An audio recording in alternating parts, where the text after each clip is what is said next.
قل بفضل الله وبرحمته فبذلك فليفرحوا هو خير مما يجمعون۔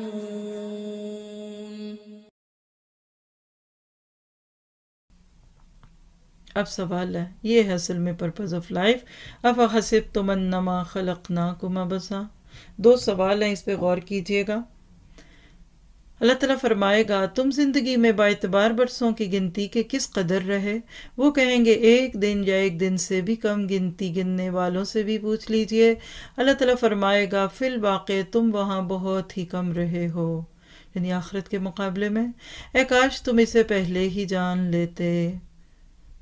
افحسبتم انما خلقناکم عبثا، کیا بس تم نے یہ گمان کیا کہ ہم نے تمہیں یوں ہی بیکار پیدا کیا ہے اور یہ کہ تم ہماری طرف لوٹائے ہی نہ جاؤ گے؟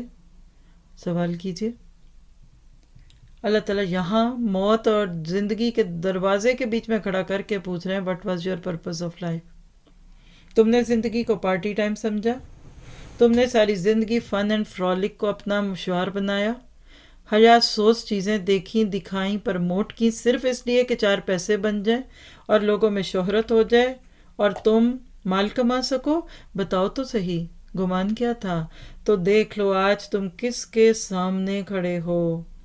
فتعالی اللہ الملک الحق، اللہ تعالیٰ سچا بادشاہ ہے، وہ بڑی بلندی والا ہے، اس کے سوا کوئی معبود نہیں، وہی بزرگ عرش کا مالک ہے۔ اتنے بڑے عرشوں والے رب کے حکموں کو ٹالتے ہو؟ تو سوچ لو پھر آج تمہارے ساتھ کیا ہونا ہے۔ جو شخص اللہ کے ساتھ کسی دوسرے معبود کو پکارے جس کی کوئی دلیل اس کے پاس نہیں، بس اس کا حساب تو اس کے رب کے پاس ہی ہے۔ بے شک انکار کرنے والے لوگ نجات سے محروم ہیں۔ اور کہو کہ میرے رب تو بخش و رحم کر، اور تو سب مہربانوں سے زیادہ مہربانی کرنے والا ہے۔ دو کردار ہیں آپ کے میرے سامنے۔ سورت شروع ہوئی تھی قد افلح المؤمنون سے، بے شک فلاح پا گئے ایمان والے۔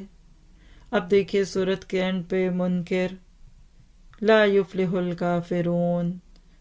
تو اب آپ کے میرے سامنے میدان کھلا ہے نیکیوں کا، ابھی بھی زندہ ہے، آج بھی موجود ہیں، کتاب موجود ہے۔